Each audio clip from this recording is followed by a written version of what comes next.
नमस्कार, मैं हूं सौरभ त्रिपाठी। आप देख रहे हैं इंडिया न्यूज मध्य प्रदेश छत्तीसगढ़।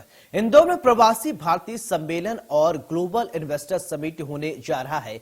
इसके लिए तैयारियां जोरों पर हैं और इस पर सरकार का विजन क्या है, इसे लेकर हमारे रेजिडेंट एडिटर ने सीएम शिवराज सिंह चौहान से खास बातचीत की। आइए आपको दिखाते हैं और सुनवाते हैं। नया साल 2023 वैश्विक पटल पर मध्य प्रदेश को नई पहचान दिलाने वाला साल बनकर सामने आया है। इस साल की शुरुआत में ही प्रवासी भारतीय सम्मेलन और ग्लोबल इन्वेस्टर समिट जैसे दो बड़े आयोजन मध्य प्रदेश में होने जा रहे हैं। आत्मनिर्भर मध्य प्रदेश का जो संकल्प मुख्यमंत्री शिवराज सिंह चौहान का है, उसमें ये दोनों आयोजन मील का पत्थर बनकर सामने दिखाई देंगे और इस मील के पत्थर को साकार करने के लिए मुख्यमंत्री शिवराज सिंह चौहान अपनी पूरी टीम के साथ लगातार जुटे हुए हैं। तो आइए हम उनसे ही जानने की कोशिश करते हैं कि आखिर इन दोनों आयोजनों से मध्य प्रदेश को क्या मिलने वाला है और मध्य प्रदेश के विकास की दिशा आगे क्या होने वाली। मुख्यमंत्री जी, बहुत स्वागत है आपका इंडिया न्यूज। धन्यवाद आपको। सबसे पहले तो यही सवाल कि ये दो बड़े आयोजन तो मध्य प्रदेश में अभी जनवरी में ही शुरुआत में हो रहे हैं। इसके अलावा G20 जैसा बड़ा आयोजन भी एक मध्य प्रदेश को होने जा रहा है, मिलने जा रहा है, जिसका पहला कार्यक्रम हो रहा है। खेलो इंडिया का भी कार्यक्रम आया। तो मध्य प्रदेश का चयन ये क्या मेरिट के आधार पर हुआ है? क्या मध्य प्रदेश में जो विकास की गति रही है, जो इस तरीके से स्वच्छता में नंबर 1 है, मध्य प्रदेश लगातार पुरस्कार मिले हैं, तो कहीं उसका योगदान इसके पीछे है? मैं सौभाग्य मानता हूं मध्य प्रदेश का। नया साल मध्य प्रदेश के लिए नए अवसर लेके आया है। प्रधानमंत्री जी को धन्यवाद कि उन्होंने प्रवासी भारतीय दिवस के लिए मध्य प्रदेश को चुना और हमको एक दुर्लभ अवसर दिया। तब हम पूरी दुनिया में 66 देशों के प्रतिनिधि आ रहे हैं प्रवासी भारतीय सम्मेलन में। पूरी दुनिया में मध्य प्रदेश की संभावनाओं को, मध्य प्रदेश के संसाधनों को, मध्य प्रदेश में अवसरों को दुनिया के सामने रखने का हमको मौका मिल रहा है। और जो लोग आ रहे हैं वो भारत को प्यार करने वाले लोग हैं। तो मध्य प्रदेश की, अगर आज की शब्दों में कहूं तो ब्रांडिंग जिसको हम कहते हैं, वो पूरी दुनिया में होगी और नए अवसर मध्य प्रदेश को मिलेंगे निवेश के लिए, जिसमें टूरिज्म भी शामिल है और अलग अलग क्षेत्रों में मध्य प्रदेश की एक नई पहचान स्थापित होगी।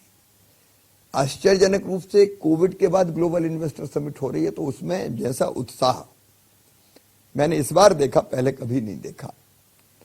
73 देशों के प्रतिनिधिमंडल आ रहे हैं, कुछ राष्ट्र, 10 पार्टनर कंट्रीज हैं और 2 देशों के प्रमुख आ रहे हैं, राष्ट्राध्यक्ष आ रहे हैं, 4 विदेश मंत्री, वित्त मंत्री जैसे देश आ रहे हैं, 29 एम्बेसडर्स या कौंसल जनरल वगैरह वो आ रहे हैं, कई बिजनेस डेलीगेशंस आ रहे हैं। तो ये अपने आप में दर्शाता है कि मध्य प्रदेश के लिए कितना उत्साह है लोगों के मन में। इतने सारे लोग आ रहे हैं, आपने एक नया कॉन्सेप्ट और दिया है। वैसे तो मध्य प्रदेश की परंपरा रही है मेहमान नवाजी की, अच्छा खाना, अच्छा खिलाना, अच्छा स्वागत, ये तो रहा है। लेकिन आपने ये पधारो हमारे घर कॉन्सेप्ट जो होम स्टे का दिया है और आज हम देखते हैं कि कुछ परिवार आ गए हैं और बड़ी खुशी मना रहे हैं। वो तो ये कैसे विचार आया मन? देखिए, ये मध्य प्रदेश है, ये भारत है, अतिथि देवो भव। इंदौर वालों ने हमें कहा, जब मैंने कहा कि आयोजन केवल सरकारी नहीं है, जनता का आयोजन है, तो जनता का आयोजन बना दिया उसको और कहा होटल में कहा को ठहरा रहे हो, हमारे घर ठहराओ ना, हम बेहतर ढंग से ठहराएंगे, भोजन की व्यवस्था करेंगे, गाड़ी से लेने जाएंगे, छोड़ने जाएंगे। लेकिन चूंकि आयोजन स्थल के आसपास ही हम कुछ परिवार चुन सकते थे, ज्यादा दूर अगर होता तो फिर आने में जाने में देर लगती। इसलिए जिनकी रिक्वेस्ट थी उनमें से कुछ परिवारों का हमने चयन किया। 84 परिवार ऐसे हैं, हाँ, जिनका चयन किया गया और खुशी से हमारे NRI भाई बहन उन घरों में ठहरने जा रहे हैं। जो ठहरने जा रहे हैं उनके मन में भी आनंद है और जिसके यहाँ ठहर रहे हैं वो भी प्रसन्न है। ये इंदौर है, मध्य प्रदेश। प्रवासी भारतीय सम्मेलन में प्रधानमंत्री जी भी आ रहे हैं, राष्ट्रपति जी भी आ रही हैं। इससे मध्य प्रदेश को क्या मिलने वाला है? एक तो जिसका जो कॉन्सेप्ट है, जिस थीम पर ये हो रहा है, वो थीम अपने आप में काफी महत्वपूर्ण है। उस थीम से आपका भी जो मध्य प्रदेश की जो थीम है आत्मनिर्भर मध्य प्रदेश की, वो कहीं ना कहीं जुड़ती है। आत्मनिर्भर मध्य प्रदेश, फ्यूचर रेडी मध्य प्रदेश। प्रधानमंत्री जी ने ये संकल्प लिया कि $5 ट्रिलियन की इकोनॉमी भारत को बनाना है। 2026 तक।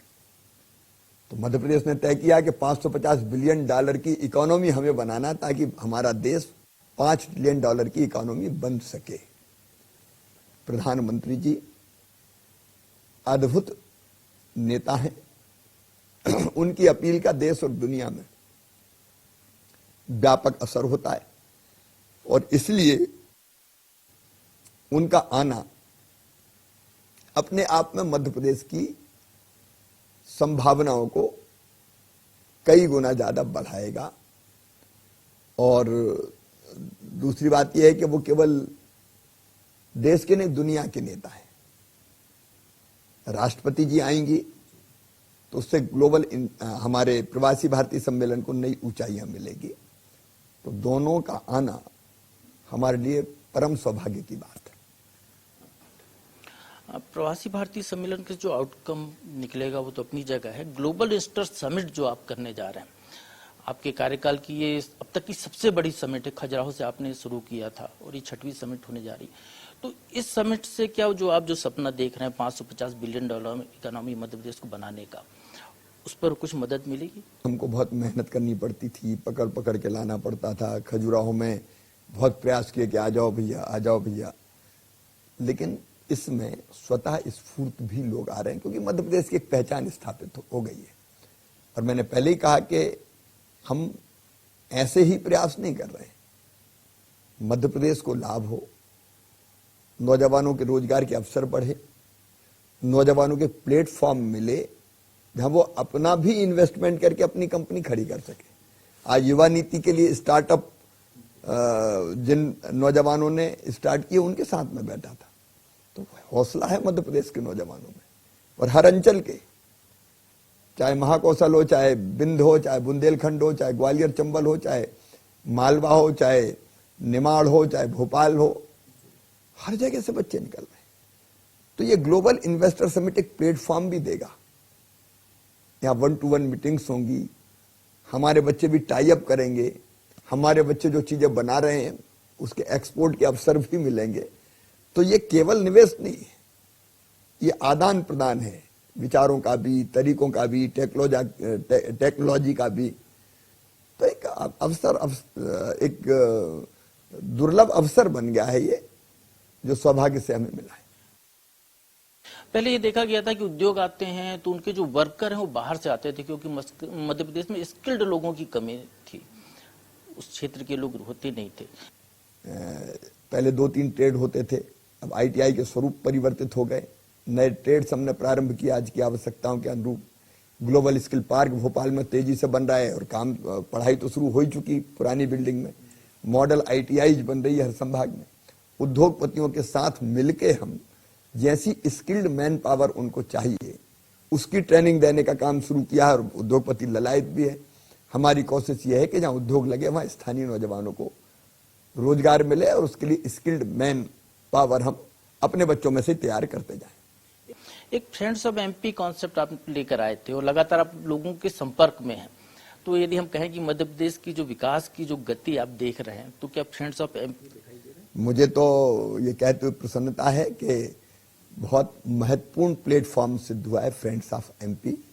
कल मैं शुरुआत ही कर रहा हूँ फ्रेंड्स ऑफ MP के साथ। उनके साथ कल हम बैठेंगे, साथ में उनके साथ भोजन करेंगे, डिनर है उनके साथ, और 10,000 से ज्यादा सदस्य हमारे हो गए फ्रेंड्स ऑफ MP के, जो 11 प्रमुख देशों में फैले हैं, और लगातार बाकी देशों में भी जो मध्य प्रदेश के लोग हैं वो उससे जुड़ना चाहते हैं। तो एक महत्वपूर्ण प्लेटफॉर्म है जो हर समय मध्य प्रदेश कैसे आगे बढ़े उसके लिए सहयोग करता है। अब यदि हम पिछले इन्वेस्टर समिट को देखते हैं और आपके कार्यकाल के दौरान के काम को देखते हैं, तो इन्फोसिस जैसी कंपनी मध्य प्रदेश आई, TCS जैसी कंपनी, बड़ी कंपनियां मध्य प्रदेश में काम करने लगी। और जब ये समिट हो रही है तो इस समिट को लेकर कांग्रेस आलोचना कर रही है, और हमने देखा जब कांग्रेस की सरकार थी 15 महीने की, उस दौरान जो समिट हुई थी तो आपने उसका स्वागत किया था कि उद्योगपति आते तो ऐसे आयोजन का स्वागत। तो ये कैसा विचार है? एक सोच मेरा रहा है कि राजनीतिक दलों में मतभेद हो सकते हैं, होना चाहिए, हम चुनाव लड़ें अपने अपने विचारधारा के आधार पर, लेकिन जब प्रदेश के और देश के हित का सवाल आए तो हम कोई भी सरकार हो, क्योंकि प्रदेश तो सबका है, कांग्रेस, बीजेपी, आम जनता सबका प्रदेश है। तो उस समय हमको सहयोग की भूमिका में रहना चाहिए। मैं जब श्री मनमोहन सिंह प्रधानमंत्री थे और विदेश यात्रा पे गया था, तो यूएसए में एक पत्रकार ने पूछा कि भारत के प्रधानमंत्री अंडर अचीवर है, तो मैंने जवाब दिया था, भारत के प्रधानमंत्री अंडर अचीवर नहीं हो सकते, वो देश का गर्व है मनमोहन सिंह। उस समय मैंने कहा था, मैं विदेश में देश की आलोचना नहीं कर सकता। जब कमलनाथ सीएम थे, उस समय उन्होंने एक समिट किया था, तब मुझे पत्रकार मित्रों ने पूछा था और उम्मीद ये थी कि शायद मैं कुछ आलोचना करूंगा। मैंने कहा नहीं, मैं निवेशकों से अपील करता हूं कि मध्य प्रदेश बहुत अच्छा प्रदेश है, निवेश के लिए जरूर आइए, सरकार किसी की भी हो। तो ये भाव रहना चाहिए। हमेशा गाली देना, आलोचना करना, ये प्रदेश के हित में नहीं है, कम से कम इससे बचना चाहिए। सर, ये जो समिट होने जा रही है, इन्वेस्टर समिट, तो इसका जो निवेश होंगे के लिए जो प्रस्ताव आएंगे, तो क्या एमओयू होगा, यूआई होगा, ये कैसे काम करेंगे? इसके लिए सिंगल विंडो प्रणाली कुछ उस पे हम लोग काम कर रहे हैं, वर्कआउट कर रहे हैं, कई जगह चर्चा चल रही है और अच्छे परिणाम आएंगे। तो मतलब जो उद्योगपतियों की एक जो दिक्कत होती है, जो बार बार कहने में आता है कि वो आते जाते हैं, फिर बाद में सहयोग नहीं मिलता है। पूरा सहयोग मिलेगा। देखिए, उद्योगपति आता है तो उद्योगपति और प्रदेश को विन विन सिचुएशन रहनी चाहिए। मतलब मध्य प्रदेश को भी फायदा हो, जेब से लगाएगा, तो विन विन सिचुएशन का मतलब है उद्योगपति को हम सुविधाएं दें, प्रदेश को भी हमारा रेवेन्यू बढ़े, हमारी अर्थव्यवस्था बढ़े, हमारे यहाँ रोजगार बढ़े। कई बार जब एक सीमा से ज्यादा सुविधाएं मांगी जाती हैं, तब फिर डिस्कशन करके तय करना पड़ता है। ऐसा तो नहीं हो सकता कि आंख बंद करके कुछ भी दे दो, तो उसमें कई बार डिस्कशन होता है और प्रदेश के हितों को ध्यान में रखते हुए हम फैसला करते हैं। लेकिन मध्य प्रदेश में मैं सीएम नहीं, सीईओ भी हूं, इसलिए एक टेबल पर उद्योगपति मित्रों के साथ बैठता हूं और फैसला करता हूं। एमपी लैंडलॉक स्टेट है, महाराष्ट्र और गुजरात जैसी सुविधाएं अपने यहाँ नहीं है, तो यहाँ के उद्योग के लिए क्या भूमिका है? अरे अब लैंडलॉक्ड ही हमारी विशेषता, और 4 से 6 घंटे के अंदर हिंदुस्तान के 60% से ज्यादा इलाके में हम यहाँ बनाए हुआ सामान भेज सकते हैं। ये लैंडलॉक्ड जो कभी कमजोरी कही जाती थी, आज हम ताकत बना देंगे इसको। धन्यवाद मुख्यमंत्री जी हमसे चर्चा करने के लिए। आपको भी बहुत बहुत धन्यवाद। सुना आपने, ग्लोबल इन्वेस्टर समिट और प्रवासी भारतीय सम्मेलन मध्य प्रदेश के लिए मील का पत्थर साबित होंगे, और मध्य प्रदेश यदि लैंडलॉक स्टेट है तो शिवराज सिंह चौहान उसको भी मध्य प्रदेश के लिए उपलब्धि बनाने में जुटे हुए हैं। इंडिया न्यूज के साथ चर्चा के लिए मुख्यमंत्री जी का बहुत बहुत धन्यवाद।